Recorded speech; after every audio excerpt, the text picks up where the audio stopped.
What's up, schoolmates? And here we are again for another episode kung saan ang kabataan ang bida at tiyak na may pakialam sa ating bayan. Kaya naman samahan nyo kami dito lang sa Schoolmates! Oras na para magkaisa. Boses mo ay mahalaga.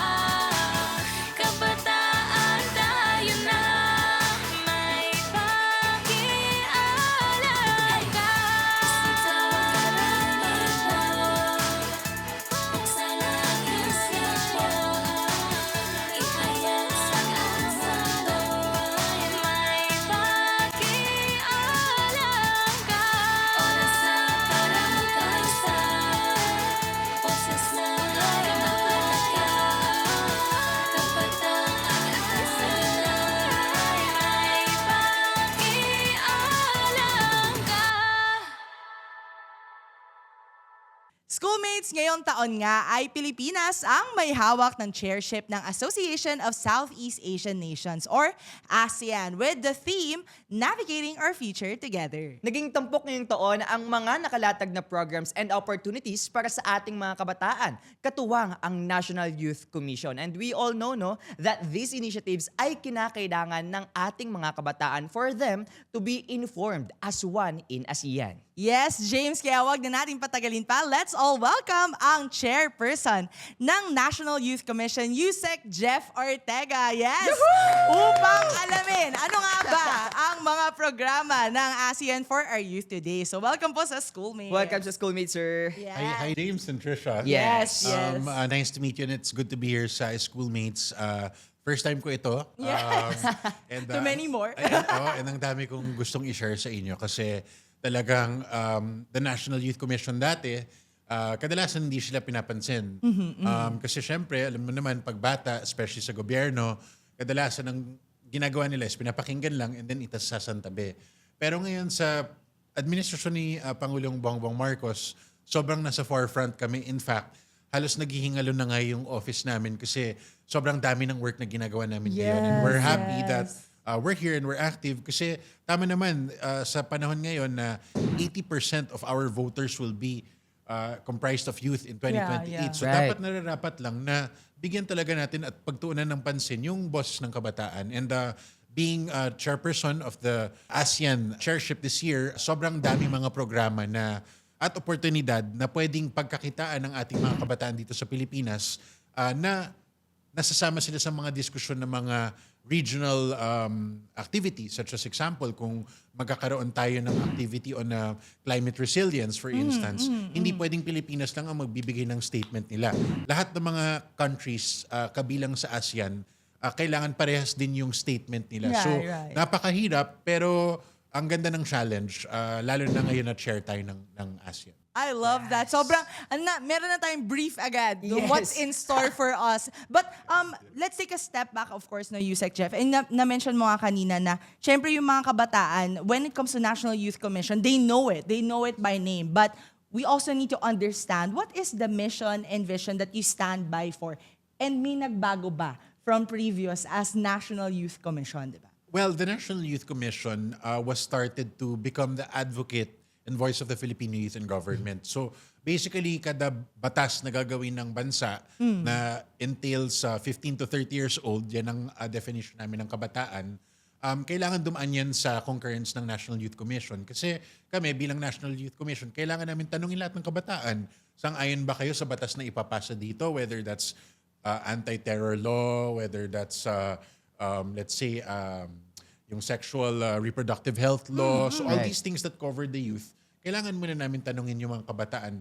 There are times na may mga politiko sasabihin sa amin na, give your statement na to support a certain law. Pero ako kasi, ang stance ko is, kailangan kausapin mo muna yung kabataan. Yeah. Because if you want really to represent the voice of the Filipino youth, there has to be a system na kinakausap mo sila para yung sagot nila, yun ang ibibigay mo sa taas. Hindi kung ano yung sinabi sa'yo na sabihin mo. And what's nice about the commission now, yung 13th commission, yung tagline namin is inclusivity.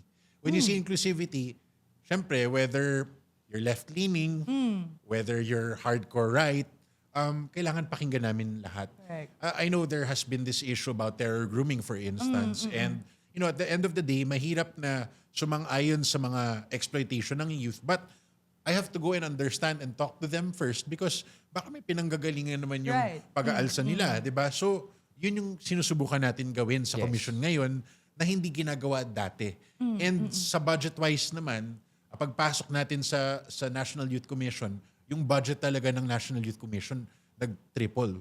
In fact, ang daming mas gustong tumulong sa National Youth Commission na sobrang daming fund pa na pumunta sa amin. Pero yun nga yung both maganda and hindi maganda. Yung maganda na the National Youth Commission is now gaining ground para suportahan ng mga organisasyon, ng mga ating mga leaders, ng ating kabataan. Pero kasi ang liit lang ng National Youth Commission agency. We don't have regional offices. Meron kaming area office pero 2 tao lang. So kung may gusto talaga na i-roll out ang Pangulo, nahihirapan din kami kasi kami lang din nagde-decide. We don't have regional offices like other agencies. Kaya pinaglalaban namin kay Presidente na sana bago kami umalis, ang legacy project na gusto namin gawin is may mga regional offices na kami. Kasi only then can you really reach the youth. Pag Correct, nandun ka sa grassroots, hindi mo yan magagawa pag nasa Manila ka lang. Correct. So Yes. even until now, add ko lang na we have been putting our presence sa Mindanao in Visayas. Kaya sinasabi ko lagi sa ating mga kabataan sa Mindanao, hindi namin kayo papabayaan. And I know the saying na kadalasan laging nasa Manila.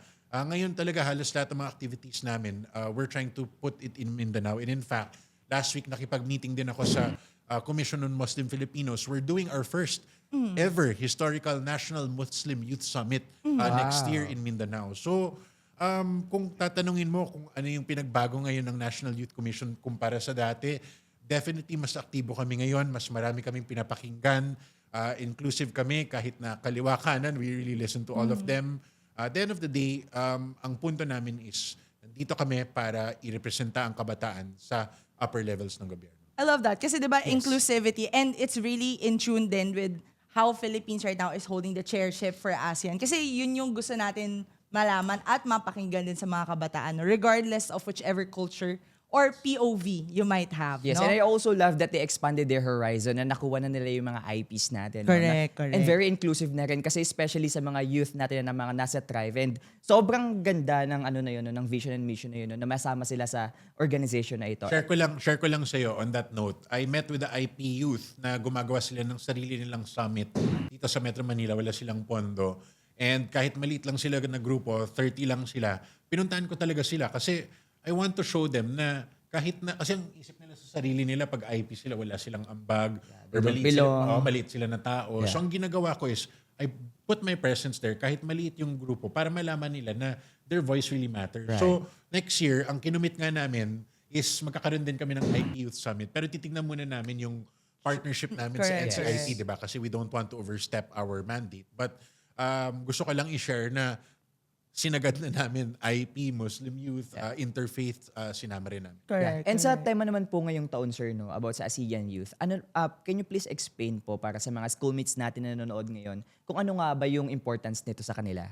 Well, yung navigating the future as one, no, is definitely a big deal now kasi alam niyo naman na ang daming gera na nangyayari ngayon na wala Right. sa control natin. Yeah. Naramdaman natin yung oil regulation, yung oil crisis. Yes. We didn't even do anything there, Yes. pero nagkagulo lang sa Middle East, apektado na tayong lahat. Yeah. And that's because the Philippines is highly reliant on imports of fuel. Correct. And that's the problem because if reliant tayo sa abroad, kailangan ma-maximize natin yung relationship natin sa ibang bansa.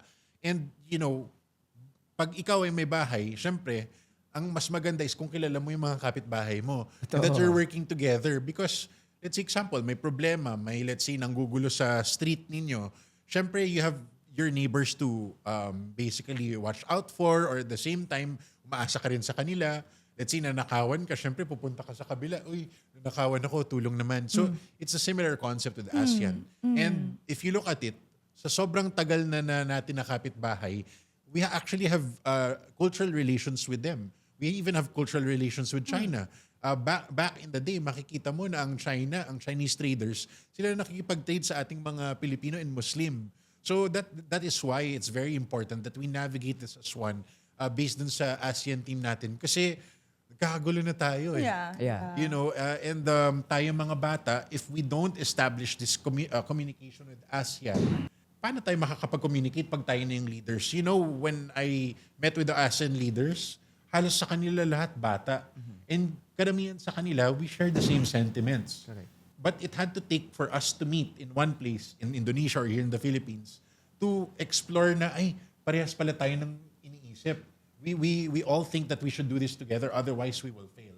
So that's the purpose of going with the theme. And medyo idealistic pakinggan na we have to be together. But to be honest with you, this war is not gonna stop if we Yeah. don't start to talk. Actually, Yusek, yung isa ko rin naisip is, parang ano ba ang tingin mong, parang we're talking about idealistic, right? How do you think is the ideal setup of the participation of youth when it comes to ASEAN? Kasi, to be completely honest with you, the participation in ASEAN seems to be very much exclusive only to those national youth leaders. Pero sa mga, sabihin na natin, mga pangkaraniwang mga kabataan, paano ba sila, or ano yung ideal scenario mo ng pakikiisa nila? Well, to be honest, actually, medyo nagka-problema tayo sa, nagka-restrictions tayo sa pag-roll out ng events. We have the Memorandum Circular 114. This limits us to really operate on a virtual manner or hybrid manner yung ASEAN natin na activities. Pero sa beginning, nung hindi pa nagkaroon ng crisis, we already had the government, the Philippine government, at least on the side of the youth, no? Marami na kaming activities na lined up for the youth. In fact, one of the things we wanted to do was the ASEAN Youth parang it's like a festival. So it's like a music festival. Different people from ASEAN can join. Obviously, the Philippines is part of it. Parang culture sharing. Exactly. Of sorts. Love Oo. that. Oo. Meron actually event yung ASEAN-Korea parang friendship day or something like that. I attended that event. Parang exchange program of some sort. Para siyang Na may concept. pagka-Coachella. parang ganun. Meron that. silang Korean artists, may mga minix yung mga P-pop artists natin. So when I saw them perform, I was like, wow, all the performers in ASEAN can work together pala. And yung mga nanonood na mga normal na everyday kabataan dito sa Pilipinas, they were jamming to bands from different parts of the country. Kahit hindi nila naiintindihan yung sinasabi, they were jamming and they were jumping. which we So love. music really does get everybody together. And but yan, unfortunately, we had to switch to hybrid. So medyo mas limited yung participation ng kabataan. Right. One activity that we were very proud to kind of finish was the ASEAN Youth and Climate Action. So basically, ginawa po namin yun last year bago pa tayo naging chair with the assistance of the ASEAN Secretariat. Gumawa po kami ng statement from different different countries and including the Philippines. Marami tayong mga youth organizations nag-manifest ng statement nila as to why the youth needs to be part of the implementation of the climate awareness of ASEAN. So, I think just this year, ASEAN officially adopted yung ginawa namin ASEAN Declaration dito sa Pilipinas, which mandates all now ASEAN countries to tap the youth so that they will join in the efforts to mitigate climate change.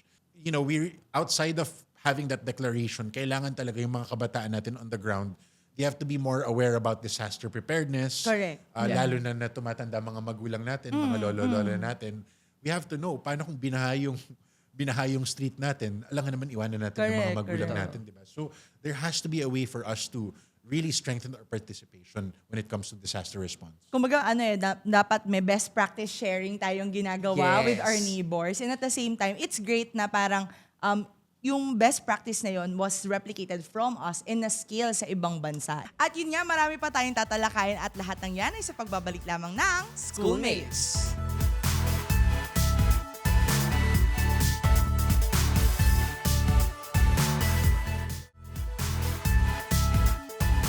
Nagbabalik ang Schoolmates. Okay, sir, no? Ngayon na napag-usapan po natin yung initiatives ng NYC and ASEAN. When it comes naman po sa digital literacy, paano po kayo nagtulungan for the youth to be digitally aware? Well, I'm happy that you asked that because one of the things that we did sa National Youth Commission is nag-partner kami sa alma mater ko, yung Philippine Public Safety College and the National Intelligence Coordinating Agency. Gumawa po kami ng program na tinatawag na Cyber Youth Leadership Course. And Cyber Youth Leadership Course is an 8-hour course, 1 hour every Saturday, para sa ating mga SK, sa ating mga local youth development officers. Is it free, sir? Yes, it's for free. And we also have youth organizations. So yung mga nag-register sa amin, nakakapagsali sila dito. However, nung unang batch namin, parang out of 120 na nag-apply, 45 lang ang natapos. And the reason for that is because, syempre, busy yung mga tao. So we're continuously fixing it.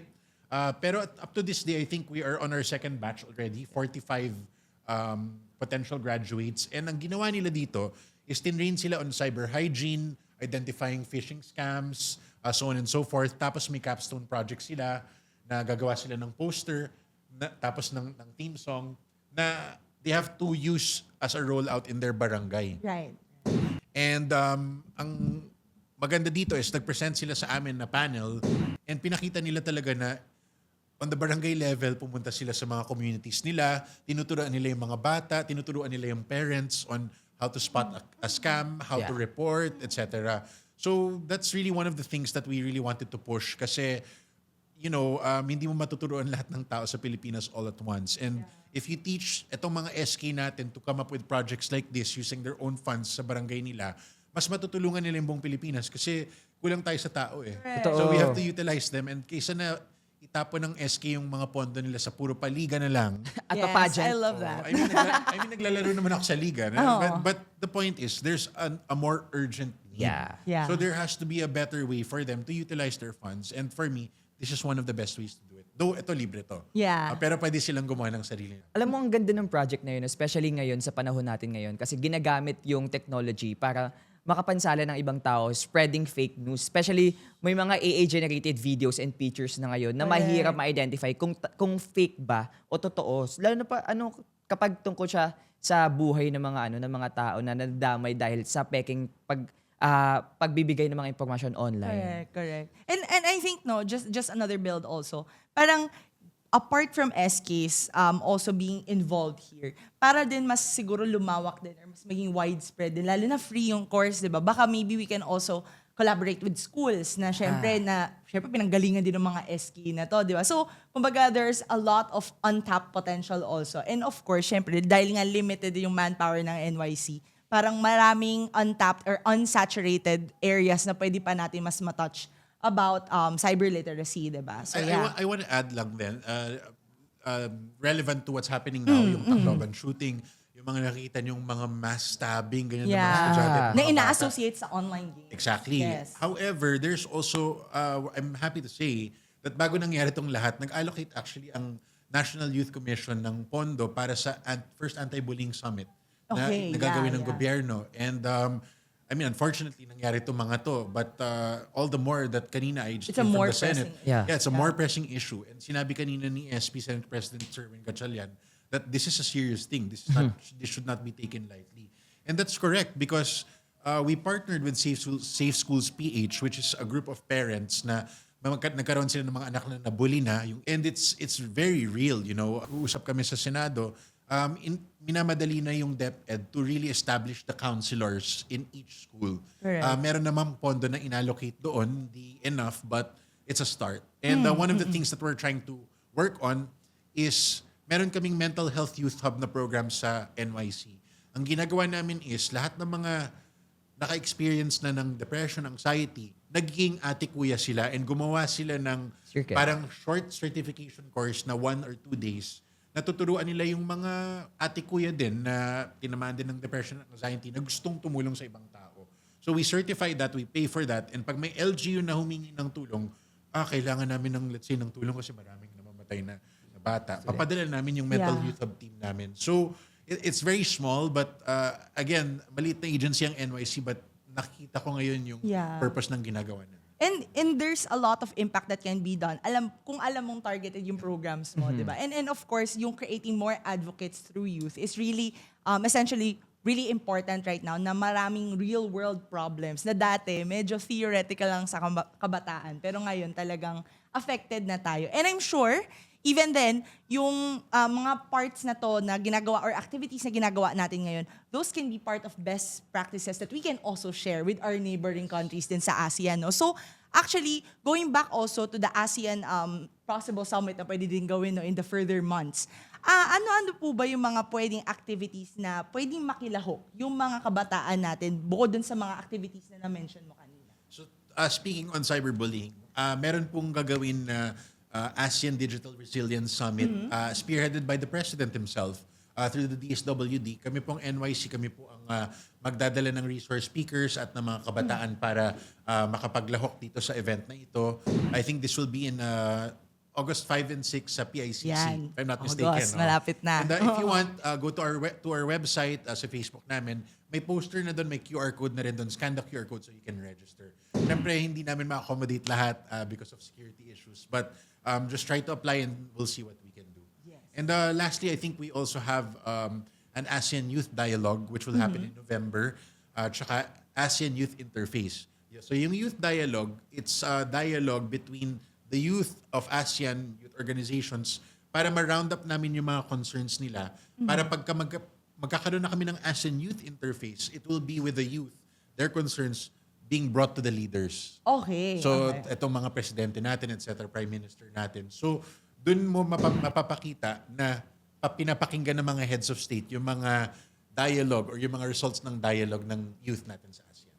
So it's more of like a collate all the ideas together and then we present it na, ito yung concerns ng youth that Correct. maybe we can really try to resolve first. Yan. Ayan. So, can you tell us more about your collaboration with DSWD? Dahil nabanggit mo nga, may mga cross-functional or cross-departments tayong kasama dito, no? On aligning with the youth with regards to the ASEAN social-cultural community. Medyo nagiring pa rin sa tenga ko kanina, parang Coachella. I love that. Ayan. So, gaano po ba kahalaga yung magiging turnout nitong, kumbaga, alignment natin with DSWD and yung social-cultural community alignment na gagawin natin para sa mga kabataan, lalo na papalapit na yung Ganda. August and November. Yeah. Well, the DSWD talaga is to be honest, the NYC actually was with the Office of the President, then nilipat siya sa DSWD, then DILG. So originally, actually, the NYC was working with the DSWD. And the reason for that is because karamihan nga ng kabataan natin is within the bounds of the social welfare development. Halimbawa, may out-of-school youth tayo, or let's say may abandoned na bata na 15 to 18 years old. That's all within the mandate of the Correct. DSWD. Kami kasi on our end, what limits us is that we listen to what they say and then we manifest it sa policy. Okay. But in terms of implementation at pagbibigay ng grants, DSWD talaga. I think yung social-cultural community, yan ang nagsispearhead sa mga activities involving the youth, and being that we are the chair, si SecRex po ang chair ng social-cultural community. Correct. Okay. Sige. So, with regards to your alignment with DSWD, kumbaga, you're just trying to separate also the mandate. Lang, para very clear lang sa mga kabataan na yung mga iba-ibang concerns natin, syempre, this is spearheaded by NYC. But this is also being brought forward to the other departments or agencies. Totoo. Yeah. And sir, para naman po sa kaalaman ng lahat sa mga kabataan natin, ano po ba yung mga scholarships na binibigay po ng ASEAN para sa ating mga kabataan, and how these kind of initiatives helps the youth to progress more in the aspect of education? Well, there's actually a lot of scholarships. I don't know if there's one specific for ASEAN. Pero usually kasi pag mga ASEAN countries, halimbawa like Singapore, nagsusulat yan minsan sa amin sa National Youth Commission asking for endorsement of youth that will participate abroad. So, maraming mga ganyang opportunities. Change students. Yes, absolutely. And one of the things that we're trying to do with ASEAN, actually, it was one of the things that I spearheaded sa meetings namin with the senior officials, was to have a caravan for youth. So, meron kaming program sa National Youth Commission, tinatawag na SEAP, or Ship for Southeast Asian Youth for Japan. So what happens is they go around ASEAN countries, they pick up the, let's say, 16 representatives from each region. Sa Pilipinas may 16 tayo na pinapadala. Iikot yan sila, pupunta sa Japan, tapos babalik ulit sa Pilipinas in a span of 30 days. And what they do is that they try to learn from each other, different cultures, kung ano man yun, tapos pwedeng, let's say, best practices, as you mentioned, then they bring it home. And what we wanted to do for ASEAN was to really have a caravan, an ASEAN caravan, na pupunta talaga sila sa grassroots. Halimbawa, imagine mo may mga ASEAN youth na pupunta sa, I don't know, Tondo, or sa Sulu, di ba? Or something like that, para makita nila talaga Yung what is- reality. Yes, the Yeah. reality on the ground. So, Oo. I mean, we only have 1 year, but hopefully ASEAN will will hear out our proposal. That's definitely loaded for Yes. the coming months, no, for ASEAN. And ang ganda ng initiative na to, no, to have scholarship na pinapadala natin sa mga iba't ibang bansa to build connections and to share our diversity and our culture. Marami pa tayong tatalakayin sa pagbabalik lang ng Schoolmates.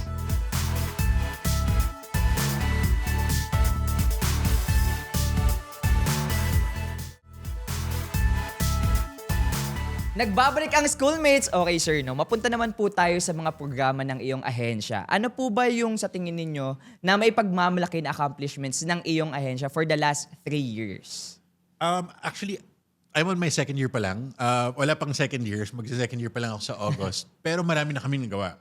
One of the things that I'm so proud of, speaking of pride, we joined Pride, the Pride Parade in UP. Yeah. The Love Laban Pride Parade. And what's nice about that is, sinasabi ko nga, last year was the first time that a chairperson actually walked the entire march of the Pride. And that was me. And actually, accident pa yun kasi magsasalita lang dapat ako. Ending, we walked 10 kilometers ata. So, okay na rin kasi Brisk walk. Join sa buong walker.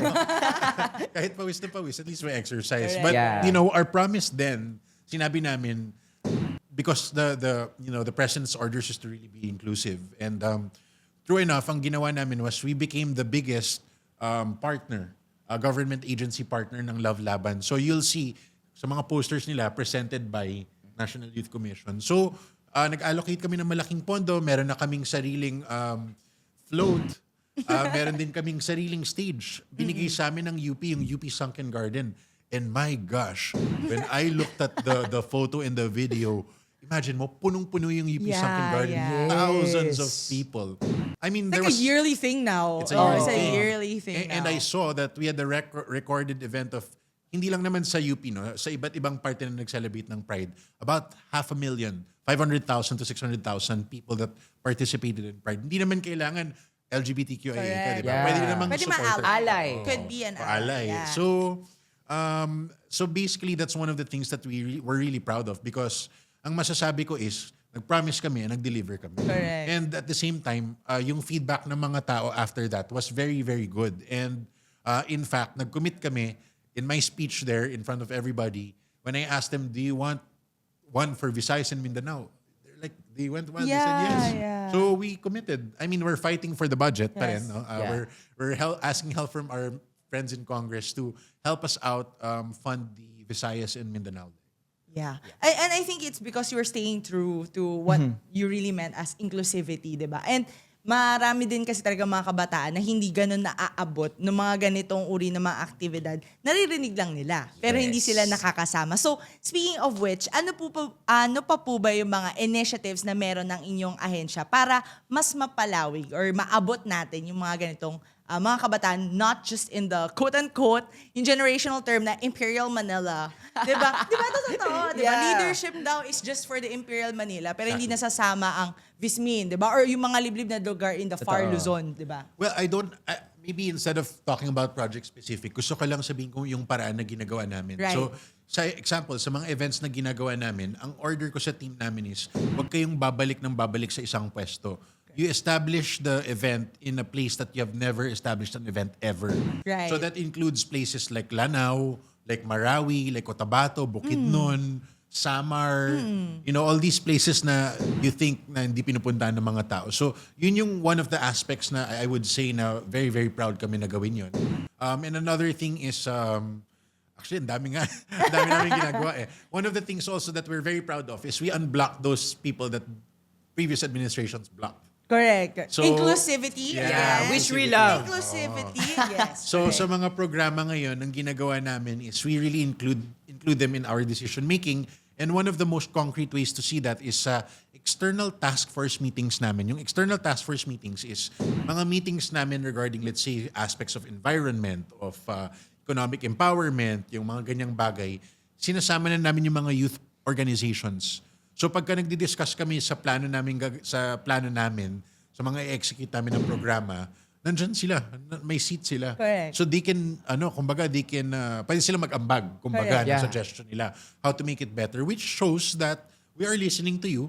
We're reflecting that in our funds para makita ng mga tao na kasama sila, may co-ownership sila sa Correct. paggastos ng pera para sa kabataan. So Correct. that's one of the things. And of course, I'm also very proud of our partnership with the Philippine Sports Commission.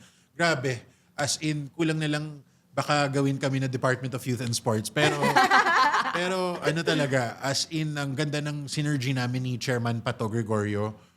Kasi we're both in tourism. I started out in Department of Tourism and we're both in business as well and sports. I was Correct. pushing for surfing and he was pushing for other sports as well in his private capacity. And just this year, we were able to come up with a pilot sports camp to take away our youth from drugs. Of course, with help from the Dangerous Drugs Board.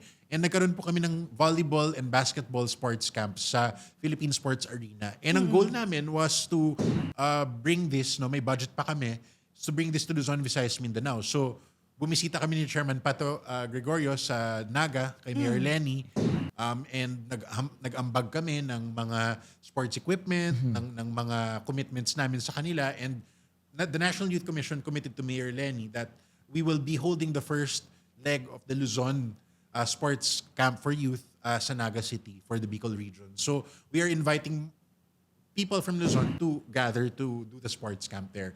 Same thing with Visayas, we're looking at Cebu. Hindi pa po kami nag-event sa Cebu. And sa Mindanao, we're looking at Marawi or Sulu.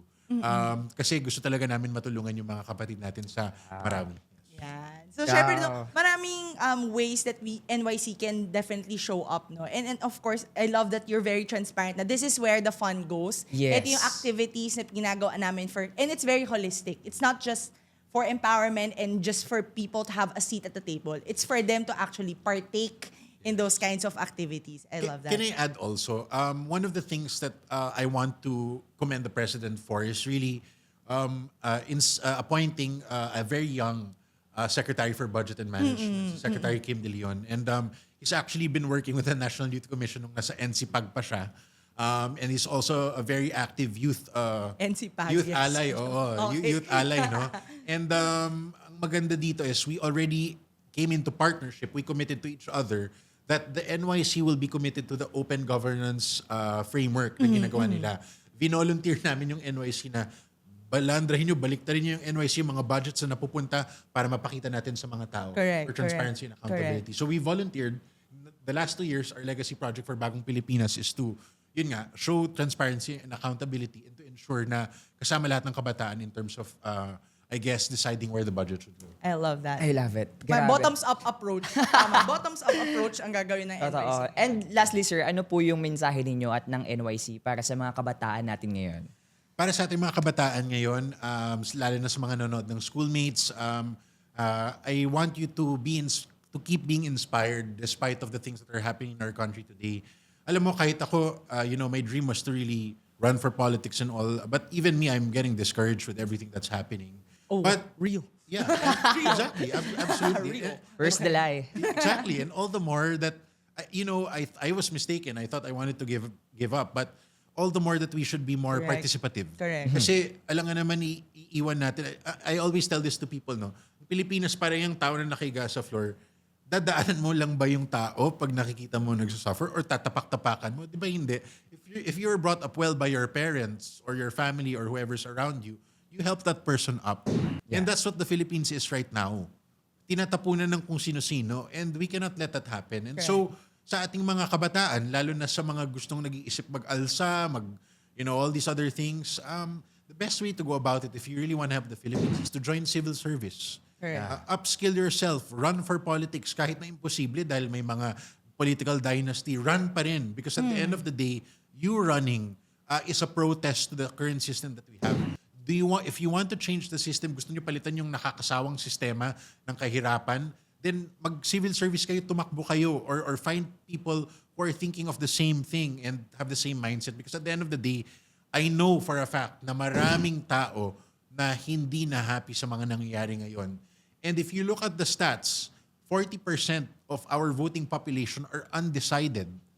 And in 2028, 80% or 70% of our voters will be comprised of the youth. I thought when I came in the National Youth Commission na ang liit lang to ng agency na to, but I was mistaken. I think everybody else was corrected. The youth now is the most powerful voice in the Philippines. Right. But that's only if you know how to speak up. So sa ating mga kabataan, Clock it. sa ating mga kabataan, don't be silent, speak, but at the same time, you have to fight for the right the right way for the right things. And with that, sa ating schoolmates, maraming salamat. I always give 3 things sa ating mga kabataan. Keep the faith, the hope, and the love. I love that. I love it. that. Wow. Keep the faith in the Lord na hindi kayo bibigyan ng challenge na hindi nyo kakayanin. Keep the love for those, especially dun sa mga nagsasuffer sa mental health. Because, ang daming may pinagdadaanan ngayon and being kind goes a long way. But don't forget to also love yourself. Because if you can't love yourself, mahirap magmahal ng ibang tao. And lastly, as I said, huwag kayo mawalan ng pag-asa because the minute you lose hope, then it's the end for us. So, laban lang sa ating mga kabataan and I hope to see you in the battlegrounds of our society. Nandito po ako to lead you as the National Youth Commission Chair, hopefully for something bigger later on. But with that first, we need you to be active and we need you to speak up. Okay. Maraming salamat po, sir, no, sa mga gems of wisdom din. I think yung mga schoolmates natin talagang madadigest yung mga nasabi ninyo. Maraming salamat po, Yusek Jeff Ortega, sa pagsama sa amin dito sa Schoolmates. Maraming salamat po. Guys. Schoolmates, alam natin na ang pagiging teenager is the first stage of adolescence and this is also the stage where we explore things around us. Kaya kilalanin natin ang firstborn twins ng nag-iisang Joel Cruz. Kaya naman panoorin natin yan dito lang sa Bida Kabataan. Being a teenager is the first stage of adulthood at lahat tayo ay napagdaanan nito. Sabi nga nila, this is also the most crucial stage for adulthood. Kaya for today's ganap, ating alamin ang life ni na Prince Sean and Princess Sin as they embrace the journey of being a teenager. It's like being a mini adult because it has like work and other stuff that relates to being a teenager. So it's kind of like being adult. Becoming a teenager is very exciting because you're exposed to a bigger community. I like to get the job done. Let's say if I have a homework due tomorrow, I'd like to do it today so I don't need to do it tomorrow. And some other extracurricular activities, I don't really have any at the moment. I'm into painting, swimming, and I don't know if this is a hobby, but dancing also.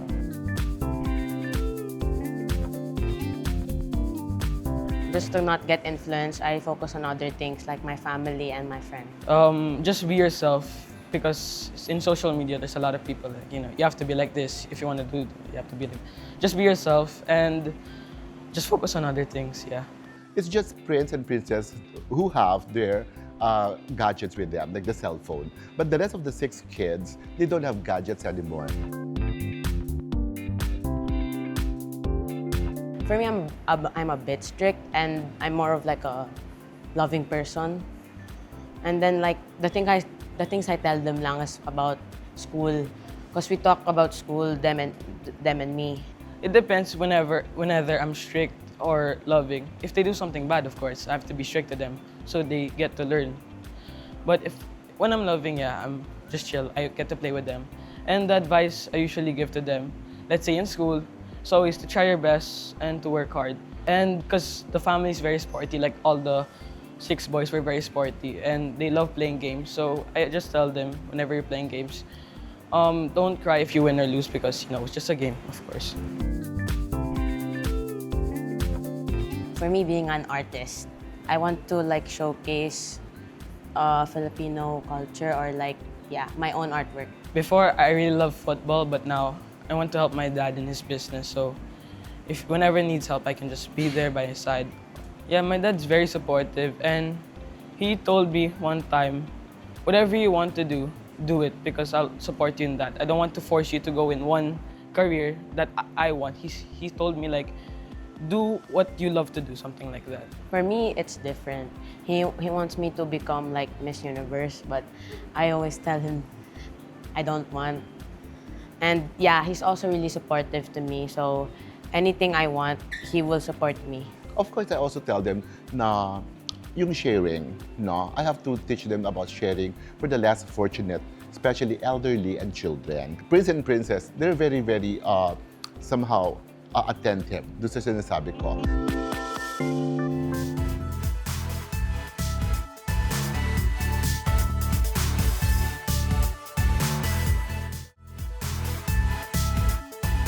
Alright, nagbabalik ang schoolmates. Okay, James, so sa dami ng ating napag-usapan, ano ang takeaways? So back to you to. Takeaways mo Grabe. for this episode. Alam mo, Go. sa sobrang dami kong natutunan for today's episode, I think hanggang pagtanda ko, dala ko siya. Ganun kadami. Okay, Yeah, well, go. I think I realized no, sa episode natin ngayon, opportunity do not simply appear. Yes. They are created by those who are willing to help, those who are willing to collaborate and also to take action. And I think the greatest opportunity na meron ng ASEAN and NYC is not just its economic and technology. It's also the young people. If the young people choose to learn continuously and I think lead with integrity and build connection across the borders, I think it could be a driving force to have a stronger and more united ASEAN. I love that. Ito naman yung takeaway ko kasi marami na nasabi si James. So, eto. So, balik ako sa bubble mindset ng mga kabataan ngayon. Kapag nadidisillusion kasi tayo sa nakikita natin sa gobyerno, sa bansa, di ba? Parang bumabalik yung kabataan sa, what's in it for me? Anong kailangan kong gawin? So, parang yun yung challenge sa mga kabataan ngayon na we're all about self-improvement. Ano yung pwede kong gawin to keep up with the times?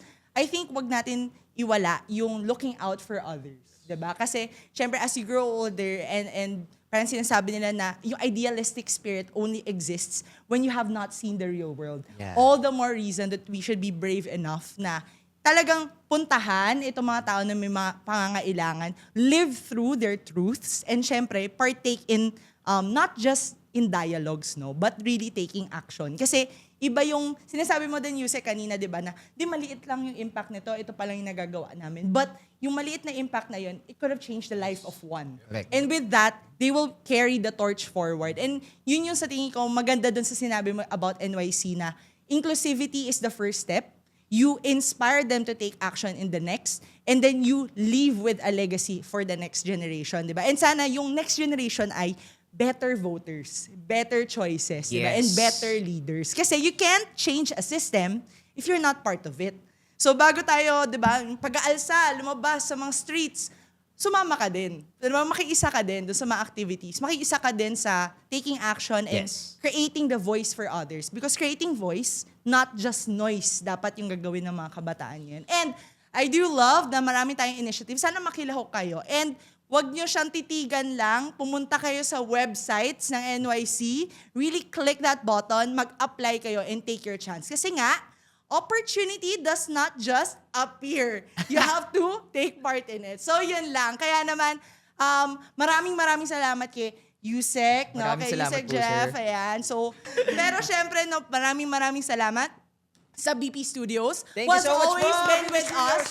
I needed to pause BP Studios, ayan.